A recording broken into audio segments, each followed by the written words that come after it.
कहानी गोल्ड के सभी श्रोताओं को मेरा प्यार भरा नमस्कार।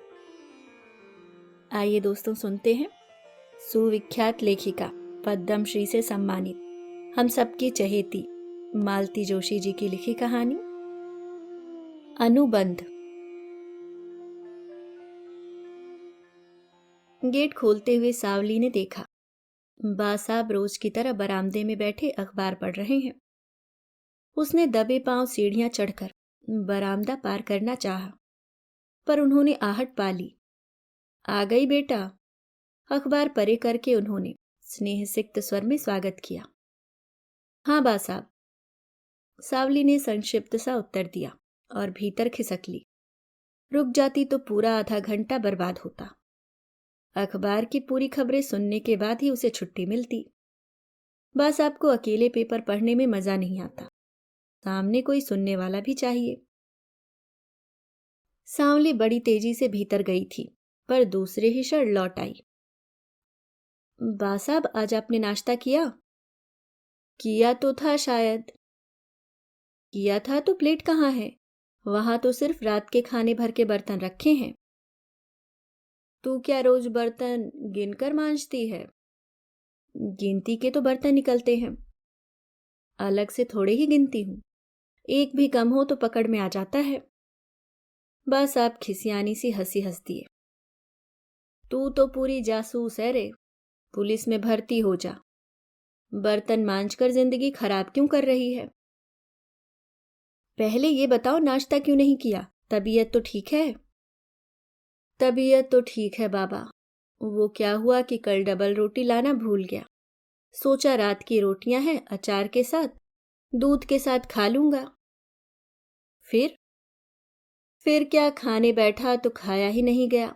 लगा कि विभू की माँ डांट रही हैं, कह रही है कि बासी रोटी क्यों खा रहे हो। ठीक ही तो कह रही थी, आज तक बासी रोटी खाई है कभी? अब पहले सा क्या रह गया है रे। अपनी आदत तो बदलनी ही पड़ेगी। नाश्ता नहीं किया मतलब अब तक गोलियां भी नहीं ली होंगी। मैं आपसे हाथ जोड़ती हूँ बा साहब, बीमार पड़कर मुझे आफत में मत डालो। मेरे पास बिल्कुल टेम नहीं है। बा साहब चुप बने रहे। आप अखबार पढ़ो, तब तक मैं पोहा बनाकर लाती हूँ। बा साहब ने कहना चाहा कि अब नाश्ता रहने दे, सीधे खाना ही खा लूंगा, पर वे चुप रहे। जानते थे कि मानेगी नहीं। कभी कभी तो लगता है इसमें विभू की माँ उतर आती है। ऐसी जिद करती है कि आदमी पार नहीं पा सकता। बा साहब, सावली फिर दरवाजे में प्रकट हो गई थी। यह तो बताओ कि इतनी रोटी बची कैसे? गिनती की तो बनाती हूं, उनमें से भी छोड़ देते हो। देवी, उन्होंने हाथ जोड़कर कहा, अब तू जाकर कुछ बनाएगी भी या भाषण ही देती रहेगी? सांवली मुस्कुराती हुई भीतर चली आई। भूख तो लगी है, यूं ही मन को मारे बैठे रहते हैं। उसने फटाफट सारी तैयारी की। प्याज, हरी मिर्च, हरा धनिया काटा, पोहे धोकर चलनी में रखे और कढ़ाई चढ़ा दी।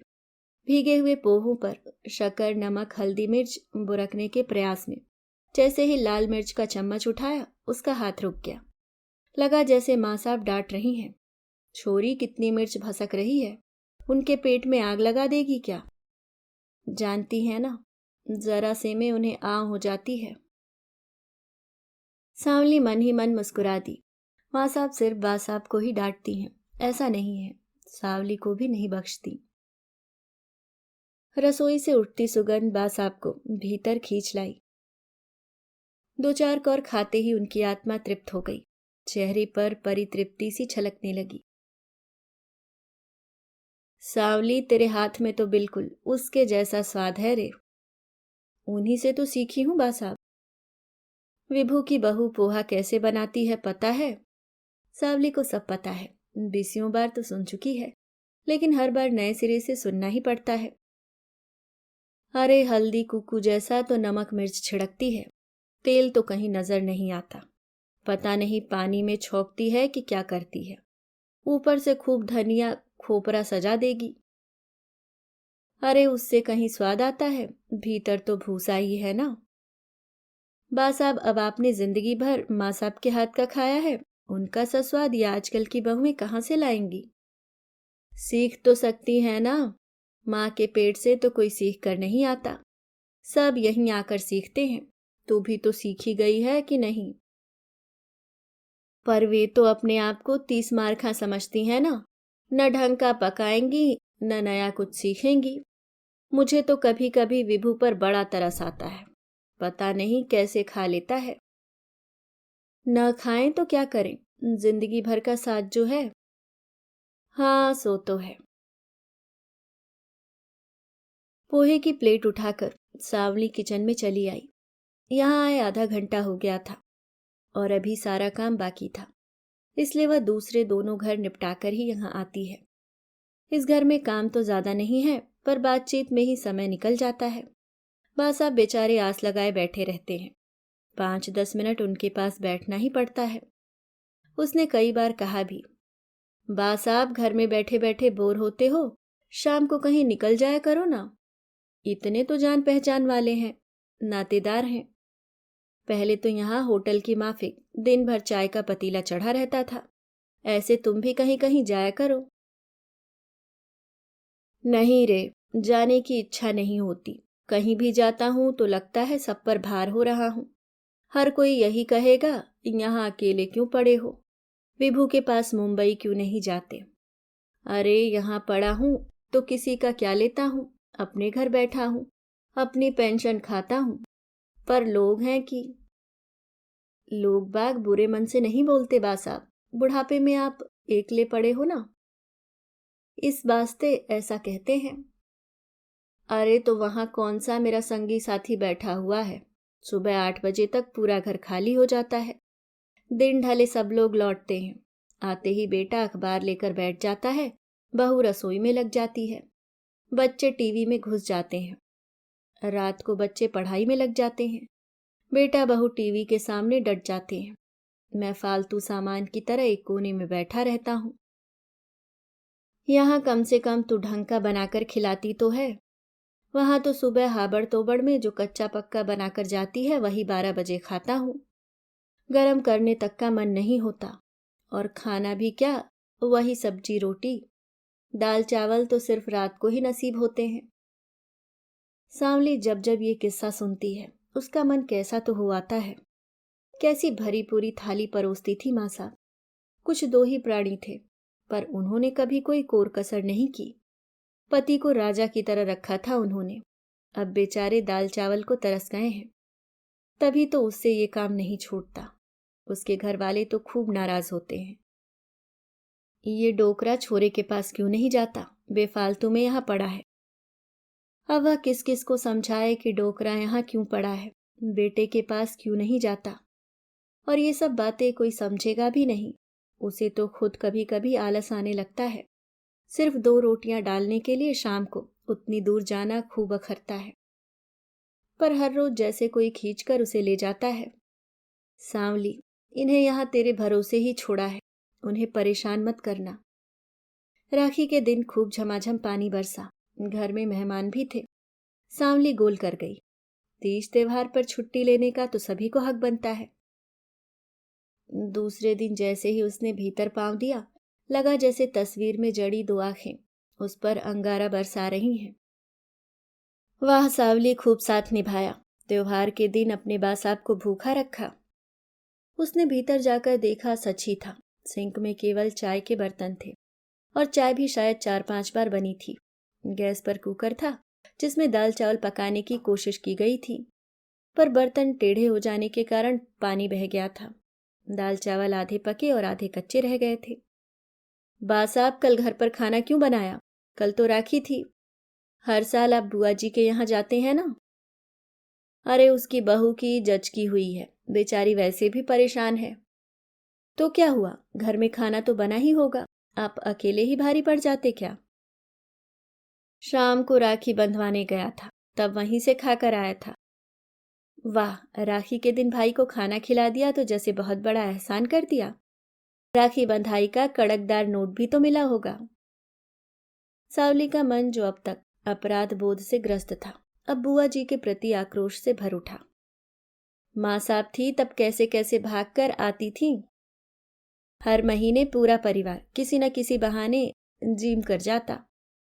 अब एक दिन भाई को टिफिन भेजने की भी उन्हें याद नहीं रही। सावन के पितर भी जैसे तैसे जिम गए। दशहरा भी निकल गया। सांवली सब दूर की छुट्टी कर देती, पर यह घर उसे करना ही पड़ता। बड़ी परेशानी थी, और अब तो दिवाली भी ऐन सिर पर आ पहुंची। घर की लीपा पोती करते हुए सांवली यही सोचती कि दिवाली पर कैसे क्या होगा। कम से कम 3 दिन की छुट्टी तो लेनी ही पड़ेगी। तब इनका क्या होगा। बा साहब, आप दिवाली में बंबई नहीं जाओगे? उसने एक दिन पूछ ही लिया। ना बाबा, कान फोड़ू पटाखों के सिवाय वहां क्या रखा है। न कोई मिलने आता है न बुलाता है। मिट्टी के 5 दिए लगाने तक का सुभीता नहीं होता। लक्ष्मी पूजन के लिए 4 ढंग की चीजें घर में नहीं बनती। एक बार हम दोनों गए थे ना, तब देखा। न बहू ने कुछ बनाया न इसे बनाने दिया। वहां तो सब दिन एक समान है, किसी में कोई उत्साह ही नहीं है। बासाब, लोग तो कहते हैं कि बंबई किसी दिवाली कहीं नहीं होती। पगली, मैं तो अपने घर की बात कर रहा था। पूरी बंबई से मुझे क्या लेना देना है। तो उन्हीं लोगों को यहां बुला लो ना, रौनक हो जाएगी। बुला लूंगा, तू कहती है तो कल ही फोन कर दूंगा। छुट्टी मिलेगी तो आ भी जाएंगे। पर जब भी आते हैं दोनों पैसे का रोना रोते हुए ही आते हैं। मन खराब हो जाता है। लगता है बच्चों को नाहक तकलीफ दी। डरते होंगे आप कहीं उनसे मांग न लें। अरे मैं क्या मांगने लगा, उल्टा जाते समय कुछ न कुछ देता ही हूं। पर वो रोने की आदत पड़ी हुई है, इसलिए सोचता हूं जो जहां है खुश बना रहे। तुम अपने घर में खुश, हम अपने घर में खुश। सावली सोच में पड़ गई। अब अपनी बात कहे तो कैसे कहे। क्या सोचने लगी सावली? मैं सोच रही थी 4 दिन आप कहीं चले जाते या भाभी जी आ जाती। क्यों? दिवाली पे मैं 4 दिन की छुट्टी लूंगी बा साहब। मानपुर जाना है, माँ ने संदेशा भेजा है। अरे तो जाना, माँ के पास जा रही है। पूरा हफ्ता रह कर आ, मेरी फिक्र मत कर। मैं सब संभाल लूंगा। बस मुझे ठीक से कुकर लगाना सिखा दे। 2-4 तरह के अचार के शीशियां ले आऊंगा। डबल रोटी तो रोज लेता ही हूं। फिर शहर में जो इतने सारे होटल हैं वे किस दिन काम आएंगे। त्योहार में आप डबल रोटी खाओ या होटल में जाओ, यह अच्छा तो नहीं लगता ना। देख बेटा, इस बार बासाब की आवाज बदली हुई थी। जाने को तो मैं कहीं भी चला जाऊंगा। पूरे हिंदुस्तान में मेरे रिश्तेदार भरे पड़े हैं। पर यह साल भर का त्योहार है। ऐसे में इसे सूने घर में अकेली छोड़कर कैसे जा पाऊंगा। बच्चे आए या ना आए, मैं तो इसी घर में दिवाली मनाऊंगा। यहीं उसकी तस्वीर के सामने लक्ष्मी पूजन करूंगा। मुझे तो कभी ढंग से पूजा करना आया ही नहीं। वही बगल में बैठकर एक एक चीज पकड़ाती जाती थी, बताती जाती थी कि कब क्या करना है, कैसे करना है। अब भी वही करवाएगी। सावली की आंखें अनायासी ऊपर को उठ गईं। लगा कि तस्वीर में जड़ी उन आंखों में एक याचना है, मनुहार है। ज्यादा देर तक वह उन आंखों में झांक न सकी। उसने नजरें झुका ली, पर वह समझ गई कि उसकी छुट्टी मंजूर होने का कोई उपाय नहीं है। उसकी मुक्ति असंभव है। उसे तो त्योहार में भी यहां जरूर आना है और घर के मालिक को पूड़ी पकवान बनाकर खिलाना है। जाते हुए एक बार फिर उसकी आंखें तस्वीर से टकराईं, पर इस बार उन आंखों से कृतज्ञता छलकी पड़ रही थी। अभी आप सुन रहे थे मालती जोशी जी की लिखी कहानी अनुबंध। उम्मीद करती हूँ दोस्तों कहानी पसंद आई होगी। धन्यवाद।